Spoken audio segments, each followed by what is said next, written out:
Good afternoon, everybody. Alistair Stewart, your presenter here. Just to let you know, we'll be starting the webinar shortly. We're just going to wait a minute or two in case there's a couple of late attendees. There's a few people who always join late. So we are here, we are ready to go. We'll be starting the webinar in the next minute or two. Thanks.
Okay, good afternoon, everybody, and welcome to the next webinar in our series of PCI DSS webinars. My name is Alistair Stewart. I'm a PCI QSA here at IT Governance, and I'm going to be delivering today's webinar, which is going to give you an introduction to the self-assessment questionnaires and how to select the right one for your organization.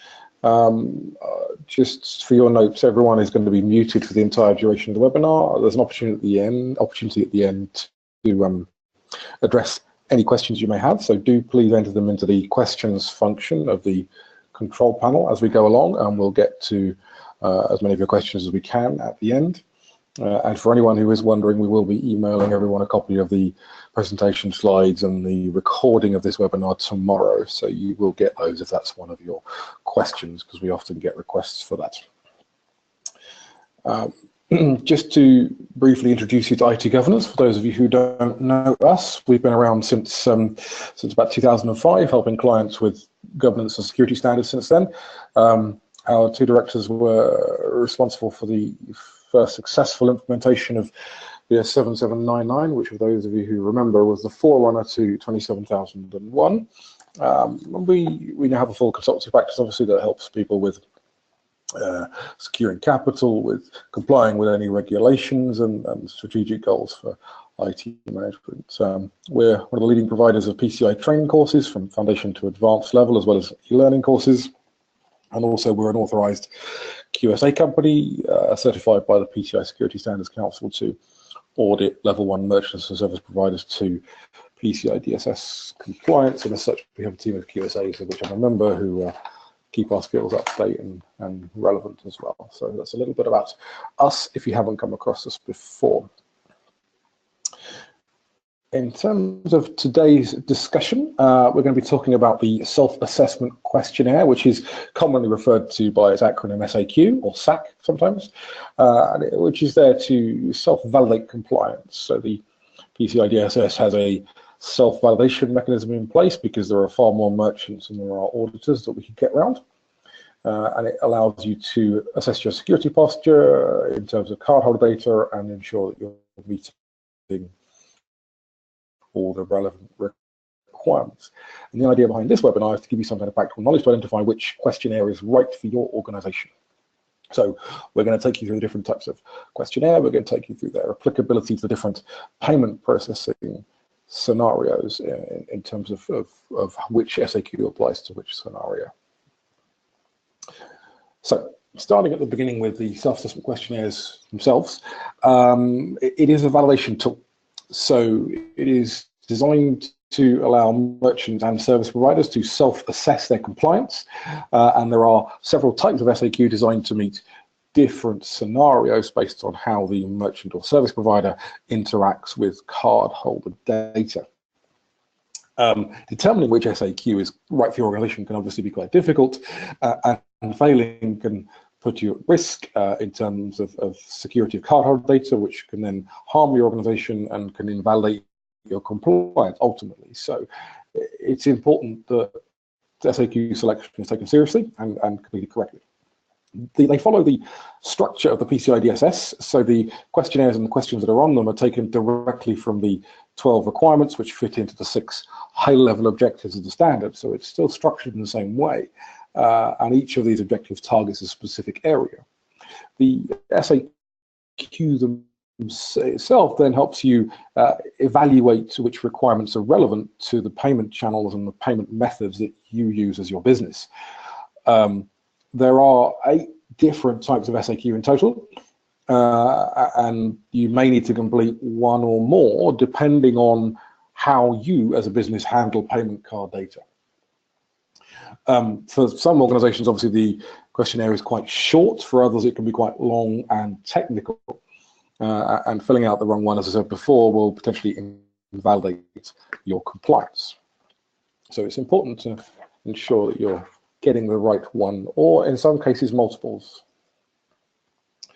So all merchants, regardless of the transaction volume, whether it's one transaction a year or millions of transactions a year, are required to comply with the PCI DSS.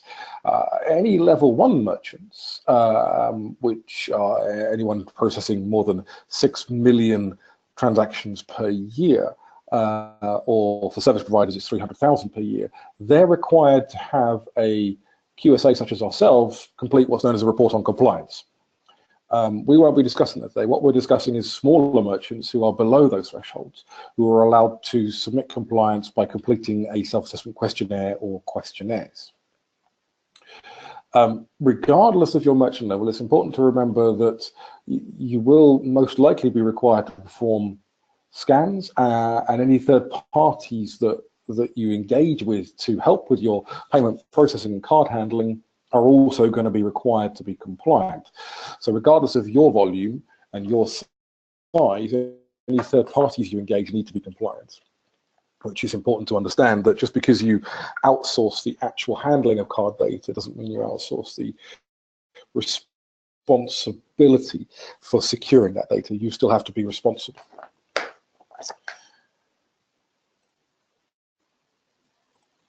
From a risk-based point of view, obviously any organization can be targeted, and the consequences of being targeted and falling victim can, I suppose, in the worst case scenario, mean an end to your business because of the sheer costs involved, the sheer cost of a data breach, the potential charges.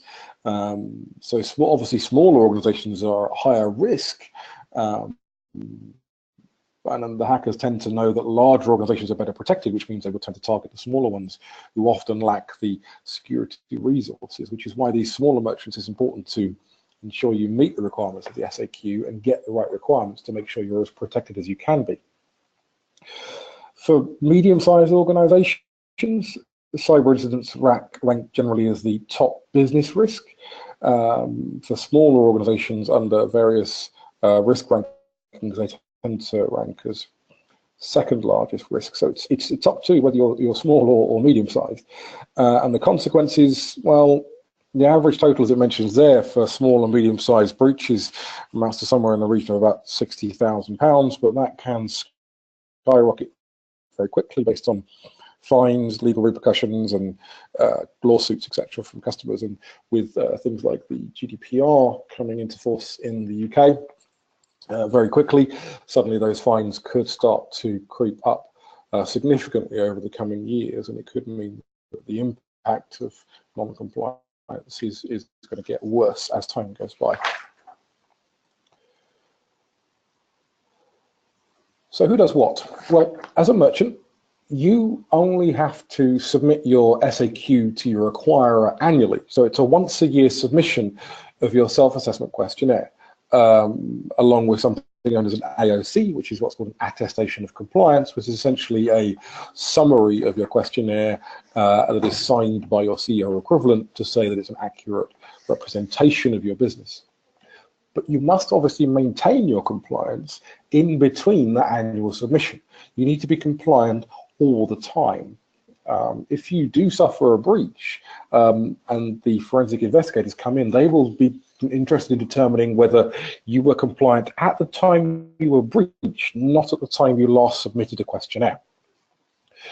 In terms of reporting, acquirers who are your banks, the acquiring banks that hold your merchant accounts, etc., they obviously have to report the compliance status to the credit card schemes, to Visa and MasterCard.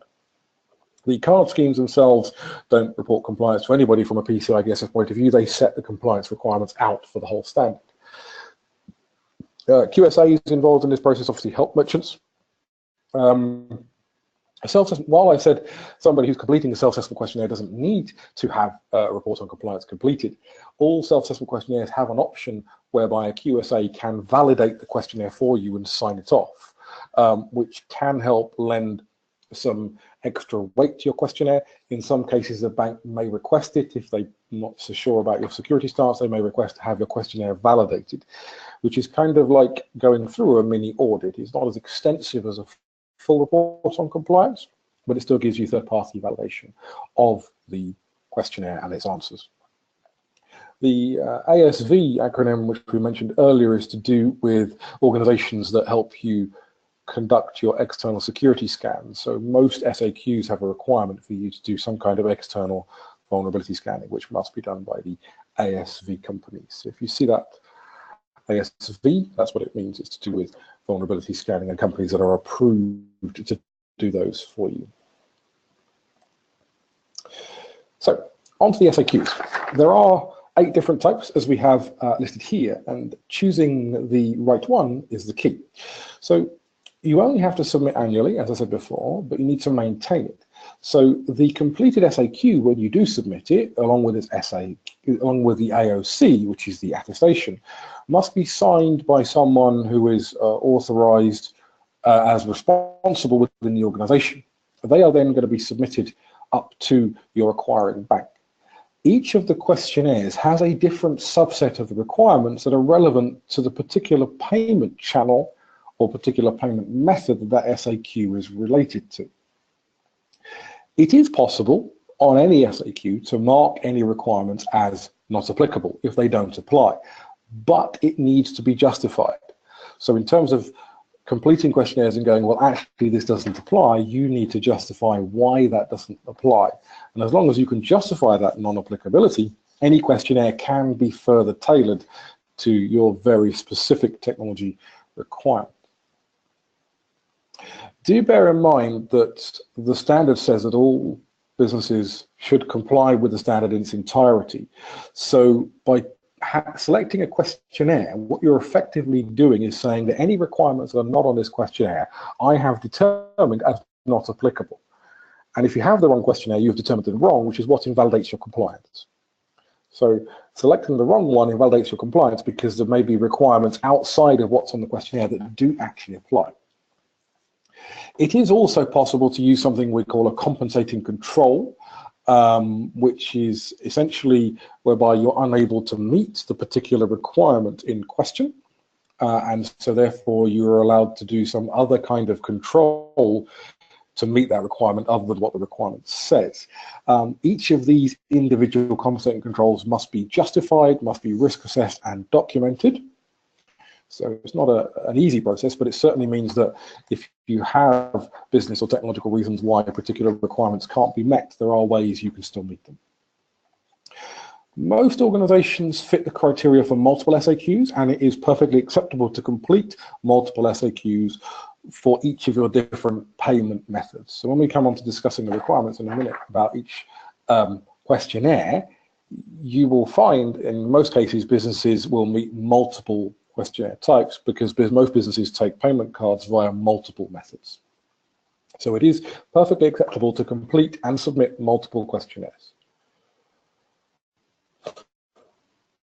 So looking at the requirements themselves, as a quick overview, these are the 12 requirements listed here on the right-hand side, and on the left-hand side there are the 6 high-level objectives of the standard itself.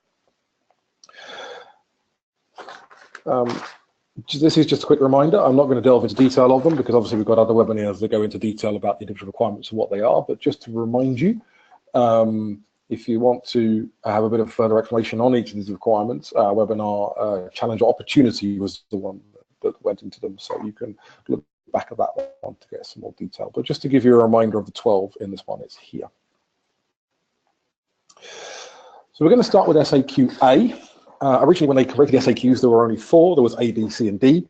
Since then, things have got a bit more complicated, and so we still have A, B, C, and D, but we have subsets of those which get more letters as we go on. So we're going to start at SAQ-A, which is the simplest and the smallest of all the SAQs. It is for merchants that have outsourced their entire card data processing channels to validated third parties. And that's important, third parties that are validated as compliant with the standard. But this particular questionnaire applies to either e-commerce channels, so taking payments via websites, or to what's known as MOTO, mail order, telephone order. So if you take payments over the phone or via post, believe it or not, there are still some businesses who accept payments via postal forms, and it's still perfectly acceptable to do so. But the SAQ-A is for if you take payments via e-commerce or via mail order, telephone order, and you've outsourced everything to validated third parties, this questionnaire applies to that channel. So in the case of a website, it's entirely hosted and managed by PCI compliant third-party processors, by third-party companies. In technical terms, what it means is that your website uses an iframe or a URL redirect that pushes the customer to a compliant payment processor such as PayPal or WorldPay or somebody else. So the customer is redirected away from your site, either through a direct link or through an iframe link. This is very common. Most online merchants aim to get their website into this setup because it is the most straightforward SAQ. There's only 23 requirements out of 330 odd in total, and that's because the web page redirects. It almost entirely removes your website from scope. There is still scope because it is still possible for an attacker to change that URL. If they get into your website, they can redirect the site to go to somewhere that looks like PayPal but isn't. And that attack has happened previously, but that's a difficult attack, it's complicated, and therefore the risk is significantly lower. It doesn't absolve you entirely from compliance, but it is a good thing to aim for if you're in the website. In terms of the questions that do feature the requirements of feature, most of the SAQ covers paper receipts if you're taking them over the phone into PDQs, etc., that get printed out, or paper copies of mail order forms that come in, and around the compliance of your third parties. So there's a significant number of requirements under requirement 12 that detail how you validated the compliance of the third parties that you use. The additional thing to always remember that the responsibility for compliance always rests with the merchant. So even if you have a third party that hosts your website and it redirects to another third party that actually takes the payment, it is still the merchant's responsibility to ensure that those third parties are meeting the relevant requirements of the standard. If that's not done, you're not going to meet this SAQ. So it is the simplest, but sometimes it can be the most difficult to negotiate because you're dealing with third-party suppliers who may be very well embedded in your processes. The next one we're going to look at is the SAQ-A-EP, which is one of the newest SAQs. And this is subtly different from the SAQ-A, hence why it has the EP. This only applies to e-commerce channels. So this cannot be used to validate a mail or telephone order or a face-to-face channel, which we haven't quite got to yet.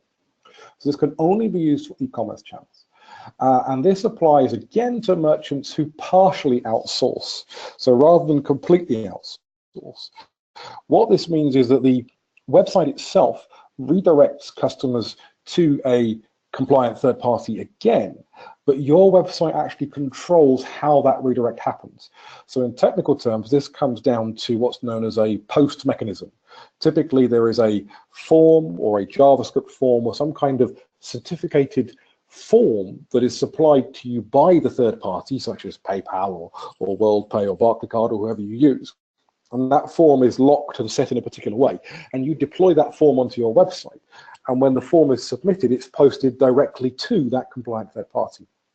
So although, again, the data does not touch your particular web server, your web server tells the client's browser how to collect that data. And so there is an increased risk, because that's easier to intercept that mechanism on your website than trying to redirect something that looks like PayPal and replicate the entire PayPal experience for a customer under SAQA.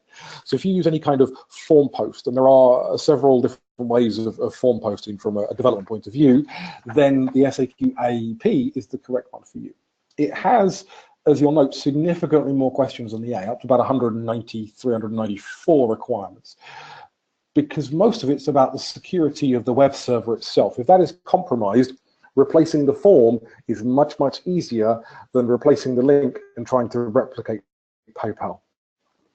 So this is a higher risk from a website point of view. The trade-off is that a form is much more customizable. You can make it look like the rest of your website and stylize it to fit the look and feel of your web page, whereas an iframe you don't have that much control over, and a link completely is on the other website.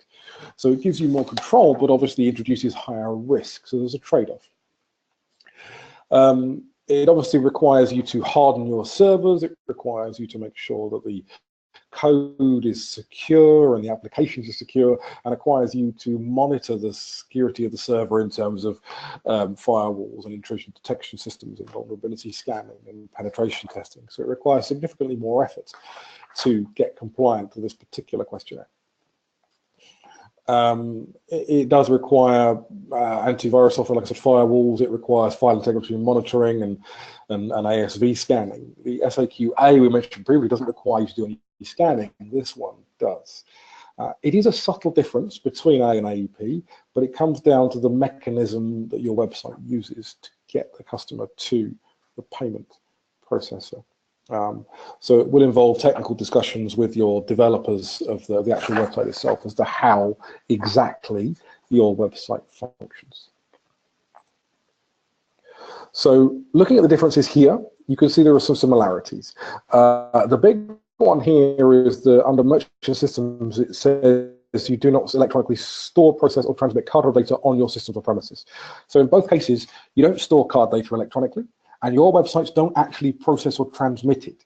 They just tell the customer's browser how it is redirected and where it goes to.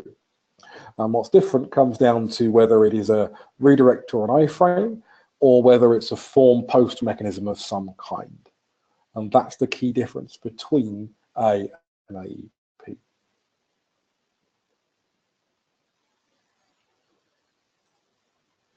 So moving on to the next category, which is under SAQB. SAQB is only for mail order, telephone order, or for face-to-face, what's known as face-to-face transactions, which is customer present, i.e. the cardholder is present at the point the transaction takes place using a machine. So SAQB cannot be used for an e-commerce payment channel, and it is used for merchants that process payments via one of two methods, either a standalone dial-out terminal, so that's a chip and pin device, often called a PDQ or a PED, that is connected to a phone line. Not a network, is connected to a standard old phone line. It uses a dial-out connection via the PSTN to get to the payment provider. These are typically seen in corner shops in the UK. You have a yellow box that has a modem in it that dials out old school style. Or if you use imprint machines, which if you're a little older, you'll remember what they used to call knuckle dusters, which is a click-clack machine that you use to take an imprint of the card. Those which are very rarely used these days, but still covered. This SAQ applies to those, because ultimately the real security risk is losing the carbon paper copies in transit when they're being sorted, or if somebody manages to subvert the actual chip and pin device itself. It's very difficult for them to attack the phone line and listen in to all the data that's being transmitted. I mean, it's possible, but it's not, the security there is to do with the phone network rather than your actual network. So It is designed for those mechanisms. Chip and pin dial-out is still very common. Imprint machines are, as I said, very rare. You need to pay special attention to physical security, because the physical security of the chip and pin device is key, and the physical security of the carbon paper receipts is key. So most of these requirements resolve around physical security of the devices or paper records, because that's the mechanism that's being used here.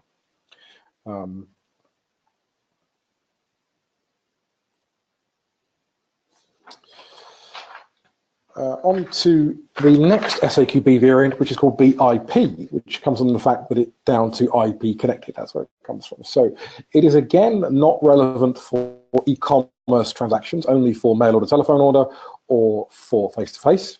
I suppose I should have explained, for those of you who are wondering how you do a phone order using a chip and pin device. Most chip and pin devices, like all chip and pin devices, are capable of doing a card not present transaction, where you simply enter the card number onto the chip and pin machine directly, and that's how you do them over the phone. Mostly that's done by sort of takeaway shops, etc. When you ring up and order a pizza or whatever, that's normally what they're doing. They're manually entering the card number into a chip and pin device. So that's why these can apply to phone-based orders as well as physical face-to-face. This particular variant is designed for customers who use, merchants who use chip and pin devices, but they are connected to a network, i.e. they have an IP address and are IP connected. That may be integrated to a till or a computer of some kind. It may not be integrated. It may just be plugged directly into a network port. But either way, if it's connected and has an IP address, then the SAQB IP is relevant. And obviously you can see there's a lot more questions on this one than the previous one, and that's primarily because you're connected over a network, which means there's a possibility of network intrusion and sniffing the data traffic and getting access to the card data, especially when you're considering it's maybe integrated to a desktop or laptop as part of a till system, or what's called a POI, point of interaction device, where you interact with the customer. This is reasonably common for shops and shop fronts, or for self-service environments. This is reasonably common for self-service as well. There are quite a number of requirements, because obviously you are transmitting the card data across your network. It is encrypted, but it has to be encrypted and then transmitted, which means it can be attacked and decrypted. So there are a whole bunch of requirements around reviewing your transmission and reviewing the security of the network in terms of firewalls and antivirus protection, and scanning and penetration testing to ensure that your network is compliant. One additional thing we recommend when you're looking at connecting to networks like this is you use network segmentation to reduce your scope. So you isolate the POI, point of interaction devices, or the chip and pin devices to their own networks and their own VLANs, and remove them from the rest of the environment so that there's less to secure and it reduces your scope. And that's typically what a lot of the time and effort is done in these environments, is scope reduction. So it's important to understand that whilst you will have a lot of requirements, you can actually reduce the number of devices and systems over requirements apply to quite successfully with scope reduction. So here's a quick summary of the difference between B and BIP. This is for card present, face-to-face, or mail or telephone order only. And the difference is either you use a dial-out machine or imprint paper machine, or you have an IP-connected machine. So in B, the card data is transmitted over the phone network, whereas in BIP, it's transmitted over a data network. The only one I can think of that's subtly different is if you are using chip and pin devices that use a SIM card, a 3G or 4G SIM card to transmit over the mobile network, that is technically considered SAQB. I know it is a network, but the network is the mobile network and is completely outside of your control, much like the ISP is. So the device is designed with its own built-in firewalls and security, etc., and encryption that you can effectively isolate it off your network. So if it goes out over a mobile network, it is still technically an SAQB because it doesn't traverse your actual network. And you'll notice that it does say on there the merchant does not store cardholder data in electronic format. That is common to all the SAQs except D, which we'll come on to later on. But if you store card data in some kind of electronic format, then you cannot do any SAQ apart from D, which is the largest one of the lot, which is a very good reason not to store cardholder data electronically. I'm sure you can appreciate the risks of storing electronically. It's much, much easier to be stolen or attacked, or you make yourself a bigger target and therefore a higher risk. So moving on to the SAQ CVT, which is the subvariant of SAQ-C. I'm doing CVT first rather than C because it's usually the most misunderstood SAQ. So this, again, does not apply to e-commerce environments. This is only for either face-to-face or for mail or telephone order, although it's more commonly used as phone-based order. But this is designed for merchants to process payments via what's known as a virtual payment terminal. So that's whereby the operator on the end of the phone, the staff member who's taking the payment, logs into a web page and puts the payment into the web browser. So they go to WorldPay, they go to PayPal, they go to pay.net or authorized on any one of these innumerable payment processors. They go to a web page, they log into your company's payment portal in that web page, and they enter the card details directly into that web page. That's known as a virtual terminal, and the SAQ CVT applies to that type of setup. So this is typically call center, this is typically over the phone. Technically, it could be face-to-face. You could use this in a store environment and have the customer enter it into a web browser, but that's quite rare. That's not particularly common. The subtlety to remember with this is that it is important that the device that's being used to access that web browser is isolated from other devices in your network. There is a requirement to ensure that there aren't other devices on the same network that could be used to compromise it. And that's normally the one that makes this very difficult to actually meet, because normally the device that you use to take payments on, the operator wants to use it for other things. So in most businesses, you might take payments over the phone, but you probably also do scheduling and you do invoicing. And so you have connections to many other systems, which means that the actual device that's accessing the web browser cannot be isolated, and therefore you don't meet this requirement. Typically, the place I see this working, in my experience, is in dedicated call centers where they're only handling payments and they're not connected to other systems, which is only normally relevant when you're outsourcing. Most businesses don't have the resource to run their own call centers for taking payments. Some do, but typically only the larger ones. And there are an awful lot of requirements on this around the security of the networks, as you can imagine, to do with firewall, segmentation, patching, updating, vulnerability scanning, penetration testing. There is a lot of requirements on here, because if you're using a laptop on a network, there are many, many ways such a device can be compromised, from keyloggers and viruses to direct control and phishing attacks and all that kind of stuff. So using a virtual terminal and putting the card data through a laptop or desktop on your network immediately drastically increases the complexity of the environment, and therefore drastically increases the cost and time to get such a device compliant. So it's well worth bearing that in mind when you're considering a move to using a virtual terminal, that you may be greatly increasing the complexity of the environment beyond what you're able to cope with or secure.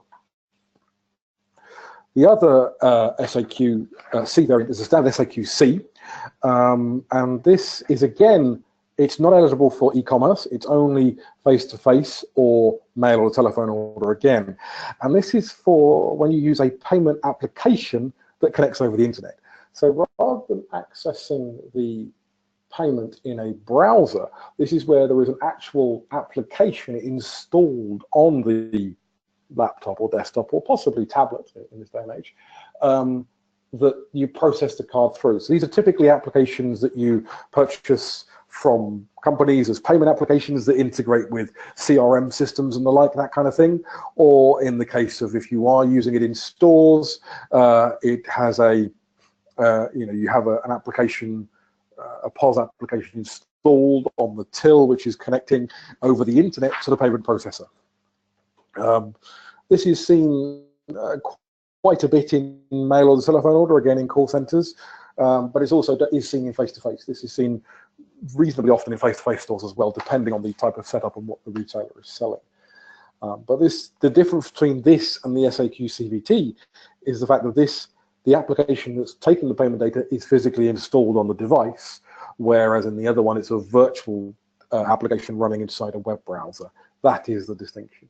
Again, this has a similar level of requirements to the CVT, because once you start putting card data through a desktop or laptop, like I said before, the complexity is significantly increased. It was originally created back in the day to cope with a franchise industry, so for franchise stores, whereby the company that's running the franchise supplies an application to their franchisees that links it to their system that allows them to take payments. So they have an installed application because the franchisees need access to stock control and the rest of it. So it was designed to work for franchised environments, but does often get used for call centers, because if you have an installed application, it can link in better to other parts of your environment. Again, both C and CVT do not allow you to store card data electronically. So like I said before, if you store electronically, you immediately restrict your choice of SAQ down to one. So storing data electronically is from a risk point of view, the biggest risk you can take, and will have the biggest impact on your compliance and the level of compliance you require, and how complex and expensive it is to get compliance. So the guidance is, if you do not need to store it, don't store it. I'm going to briefly talk about the oddball SAQ that doesn't fit the ABCD standard. It's called P2P-HW, which is a hell of a mouthful. It stands for point-to-point encryption hardware. It is, again, it's not quite the newest one. The AEP is newer than this, but this is close behind the AEP in terms of its new, how new it is. And this is, again, not applicable to e-commerce merchants. This is for merchants who are using what's known as a PCI validated P2PE solution. So a P2PE solution is a newer version of the chip and pin devices that is integrated with some software running on a till, either a laptop or desktop or some kind of like solution like that. So it is a fully integrated solution designed for retailers. The difference between this and an SAQ BIP or a C or CVT setup is that this uses the newer P2PE compliant hardware and P2PE compliant software that integrates it, that has a different type of encryption. It uses asymmetric encryption, which means that the card data cannot be decrypted until it gets to the payment processor at the other end of the chain. So it's using asymmetrical encryption from the chip and pin device all the way up to the payment processor. What this does is it de-scopes the retailer's network, because even if an attacker gets into the retailer's network, the card data is all encrypted, and the keys to decrypt it do not exist in the retailer's environment. The keys to decrypt it only exist in the payment processor. So the attacker has to breach the payment processor and then work out which merchant that applies to, and then breach their systems, which at the moment has never been done. I'm sure give them time when they will, but at the moment this particular system hasn't been breached. I'm sure it can be. So the current trend is to push face-to-face retailers with large store estates towards this particular solution. It does mean redeploying a whole bunch of new chip and pin devices. It does mean integrating your payment software with the new P2PE software solution, but the entire solution is validated to the standard, and it is sold and supplied by a solution provider who also updates and manages and patches the solution for you remotely. So you don't, as a retailer, really have to do anything other than install it as per their requirements and ensure that it's maintained and kept up to date by them. And as you can see, the number of requirements drops drastically, right down to just 30 questions. And those, again, are primarily around physical security of the chip and pin devices themselves. They're to do with making sure that the chip and pin devices haven't been tampered with or substituted for different ones. And also to do with the merchant copy receipt. If you print the full card details on the merchant receipts, you have to ensure that the receipts are physically secure as well. So the bulk of those requirements are around the physical security of the chip and pin devices themselves, because that's the only weakness in this particular chain. So although it may be expensive to fully deploy P2PE, the long-term benefit is that your compliance is drastically reduced. To give you an idea, we have done full reports on compliance with non-P2P validated merchants that have several hundred stores and ones that do. And the difference in terms of amount of time is about 15 days worth of audit time down to about 3 days, because there are so few requirements. So to do a full audit on similar sized retailers, one of which that is P2P and one of which is not, there's about 10 to 12 days worth of effort in terms of difference, which is a significant saving each year.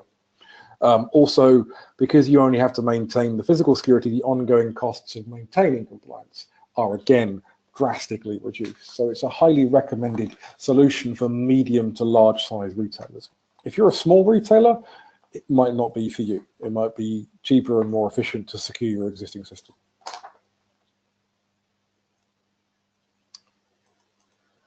On to the final one, which is the SAQD, the one we haven't mentioned. This is basically, if you don't fit any of the others, this is what you do. And it includes all requirements on the standard, all 332, I think there is somewhere, 332, 333 requirements of the standard.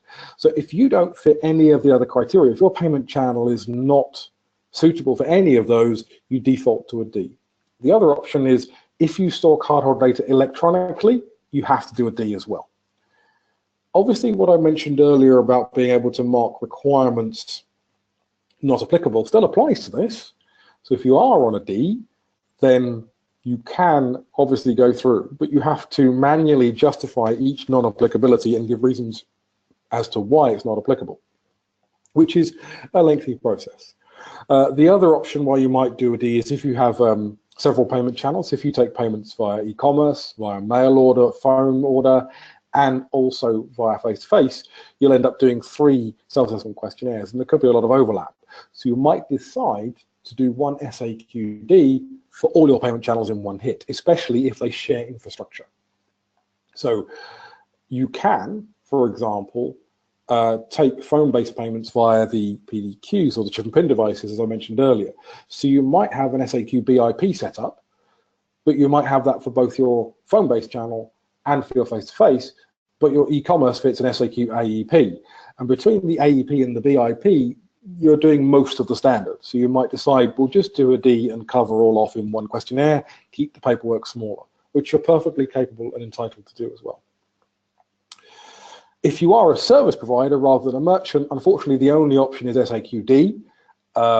There is a specific SAQD for service providers that has about 12 or 13 extra requirements for service providers. But then, of course, service providers can also mark stuff not applicable.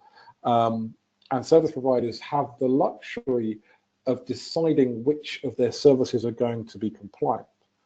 So if you're a service provider and you offer lots of different services, you may not be getting them all compliant, which means a lot of the requirements are not applicable because that's not a service you provide.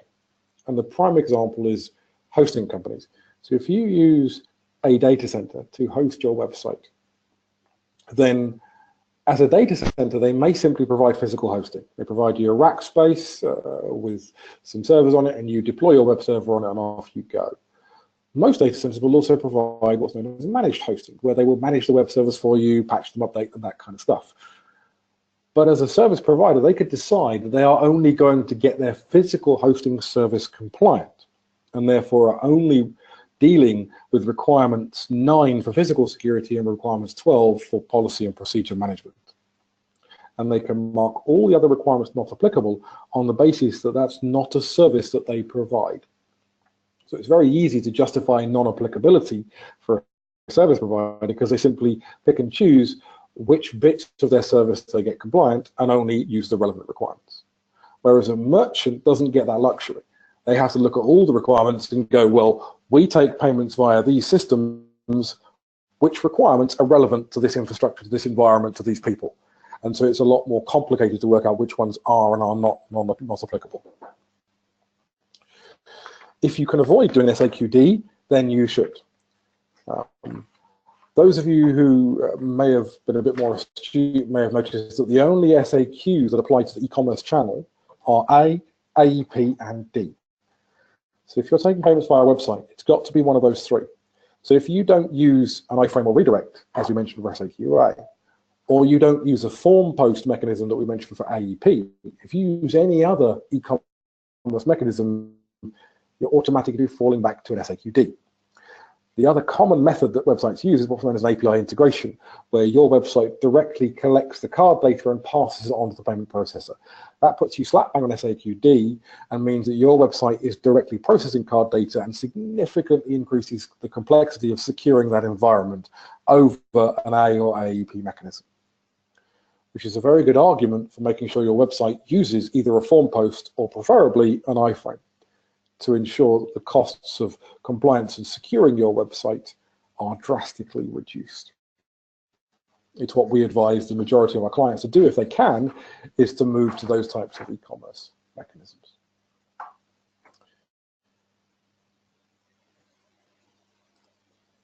So what we have here is a decision-making flowchart that we have put together, which asks a few questions that can kind of point you in the right direction. It should not be taken as read. It is extracted from the PCI security standards instructions. So they have put together a bunch of questions which we've extracted for you that kind of give you a sort of guidance of where you're going.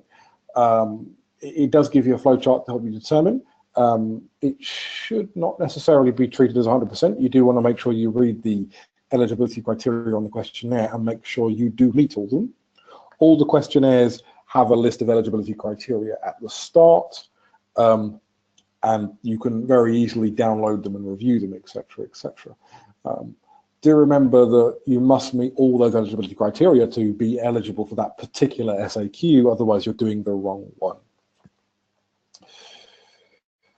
In terms of what we can help you, we have packages designed to support smaller businesses, which includes live online help to discuss your environment in terms of working out what eligibility criteria you do or don't meet, and how we can help you change your environment to better meet those eligibility criteria to try and get into one of the smaller SAQs.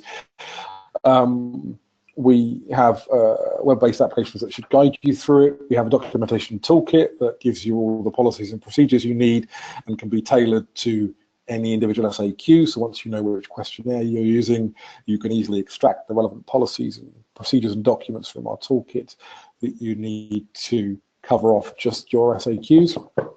And all of the support, etc., for these kind of packages will be given by QSAs and PCI experienced consultants. It also includes the vulnerability scanning that you'll need as well as part of your package. So there is a support contract for smaller businesses. Do check out the website. There are a few definitions of what we consider small businesses in order to meet the package itself. But yeah, do have a look. So a quick summary, there are 8 different types of SAQ, and it's important that if you are looking at self-assessing, you need to make sure that you meet the relevant eligibility criteria for the particular SAQ that you're intending to complete. So for some organizations, it's relatively quick and simple to find the questionnaire and work out which one's the correct one and complete it, but for others it could be far more complex and requires a dive into the technical side of how your payments channel works. And like I said at the very top of the show, as it were, selecting the incorrect SAQ will invalidate your PCI compliance. So it's important to make sure you get the right one. Just looking ahead, we have another couple of webinars in this particular series, security testing and policies and procedures, coming up over the next few months. I did mention Challenger Opportunity, which was the first one we did, which goes into a bit of detail about each of the requirements, if you want some more review of that. And the previous one, which was 9 essential steps to succeeding in audit, which is for organizations undergoing ROC. So if you are interested in the security testing side of PCI DSS, what testing needs to be done, how it should be done, and what should be tested, that's coming up in August. And then there's a webinar on policies and procedures and how to get the right ones and put them together in the right way to meet the standard, coming up in September. So we look forward to seeing you all on those. So the only thing left is to take questions that have been put up during the session. So I'm just going to bring up the question panel here and have a look at questions we've been asked. We have a number of different questions from various listeners. So we've got one, let's start at the top. There's one here which gives a nice long description of their particular environment. EPOS devices behind routers connected to SagePay. Which SAQ would be required for this environment? It's quite a long question. It's difficult for me to say on the basis of just that information provided. I wouldn't like to commit to one or the other, either B or BIP. It looks more likely to be BIP, but we'd probably want to go into a bit further detailed discussion and can be asked in a question as to whether exactly it is B or BIP. External scanning is required on BIP, not on B. Unfortunately, there really isn't going to be enough detail in a particular question asked on here for me to be able to definitively give you an answer as to which SAQ fits your environment, unfortunately. I'd recommend taking an hour of live online with one of our, either myself or one of the other consultants. We do sell our live online consultancy by the hour, so you can simply purchase 1 hour and have a chat over Skype or the web, etc., to get so the consultant can get a much more detailed idea of what your environment does to give you a much better answer on whether either B or BIP fits, or whether you need to do something to meet one of those in particular. The second question is, it says webinars have been extremely useful. Thank you, it's much appreciated. That's why we try and do them. How many webinar videos are available? So there's 2 prior ones. In terms of obtaining copies of them, we emailed them out if you were attending, and I believe you can obtain copies on our website. If not, just email through to the support team via the website contact, and they should be able to get you copies of the previous webinar videos available. They might even be up on the YouTube channel. I'm not entirely sure, actually. Next question, opportunities of PCI in London. Somebody who's based abroad looking for a job in London, how can I apply for PCI opportunities? Well, there are plenty of companies hiring either for internal PCI experts or for QSAs.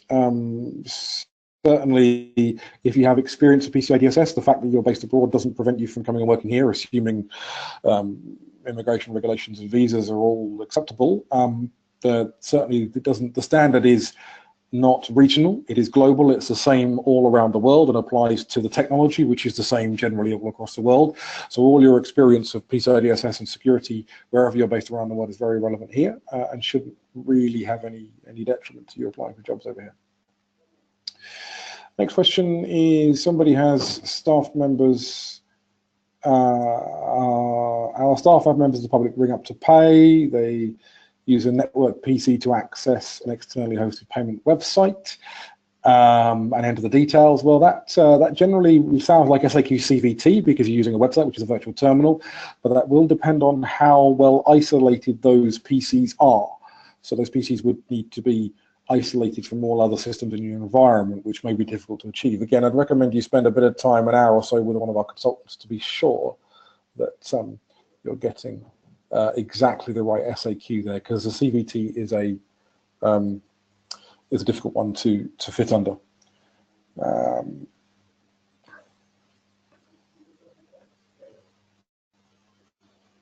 So question here, we're enforcing the PCI DSS standards to protect plastic cards, but ignoring printing of the CVC number on the card backside, which seems vulnerable. If somebody memorizes that number at the time of charging, they can use it.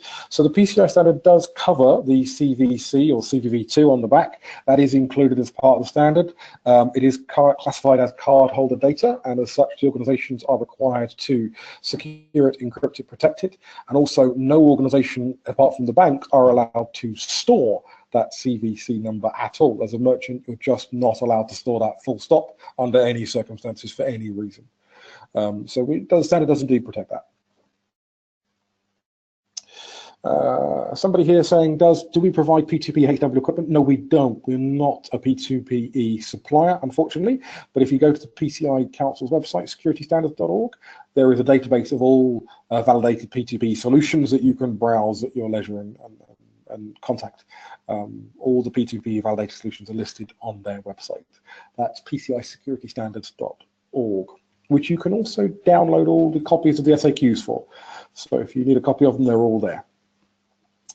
Next question. Have a contact bureau that takes phone calls from customers. They enter credit cards into the web. How do we tell if we should use A or CVT? Well, if the contact bureau is internal, i.e. it's yourselves, it's got to be a CVT. If you outsource it to a third party and the contact center takes payments is a third party service provider, then it's A, as long as that service provider is validated. If it's internal, then it could be CVT, depending on, again, like I mentioned, the isolation. So I have a lot of businesses and companies come to us saying, I'm SAQ CVT, and I am immediately suspicious because the isolation requirements under the eligibility criteria for CVT are very strict, and as such need to be interpreted in a strict way. And most small businesses don't have the flexibility to isolate in that way. Yes, the question in previous to the previous question about entering them into the website, they say that the PCs are not isolated at all. In that case, you're going to end up back at an SAQ CVT. There are possible ways to isolate them and still allow the business to function and business processes. There are solutions that can work.